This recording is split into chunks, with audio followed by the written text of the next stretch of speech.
Independente ela sendo um nenenzinho de tempo ou um prematuro, né?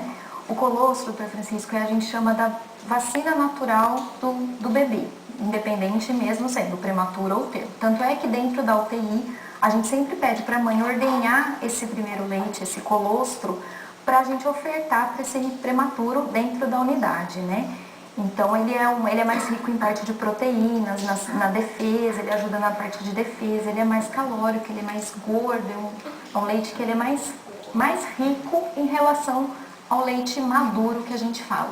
Tanto é que a mãe dos prematuros, ela produz um leite diferente da mãe do nenenzinho de tempo, né?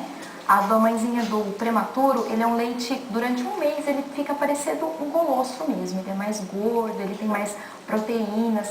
E a própria mãe, dentro dessa UTI, ela vai pelo estímulo, igual a gente viu naquela foto anterior, ela vai produzir um leite mais rico em proteínas para auxiliar na defesa desse serzinho tão pequeno que está dentro da UTI. Daí a importância da mãe também estar dentro da UTI junto com a gente. Porque o bebezinho pequenininho precisa muito dos anticorpos, né, que o colostro tem. A gente poderia ver a imagem novamente para que a gente pudesse estar mostrando essas coisas aí. Eu queria que você falasse dessa imagem, essa imagem muito interessante, né? Esse é um jeito, né, uma das formas que tem de se amamentar um recém-nascido, mesmo um termo, ou até mesmo um prematuro, que ela chama jogador de futebol americano, que a mãe pega como se fosse mesmo aquela bola de futebol americano para lançar. Então é mais quando fácil. Vocês orientam que não vai jogar, não vai jogar. Só pode a parte da orientação de pegar. Ele é mais cômodo para a mãe, o nenenzinho fica apoiado na face anterior do antebraço da mãe, então ela tem um aconchego melhor. A gente tem os outros jeitos dessa mãe pegar, né? Que é do cavaleiro, que põe o bebezinho na perna como se fosse mesmo um cavalinho.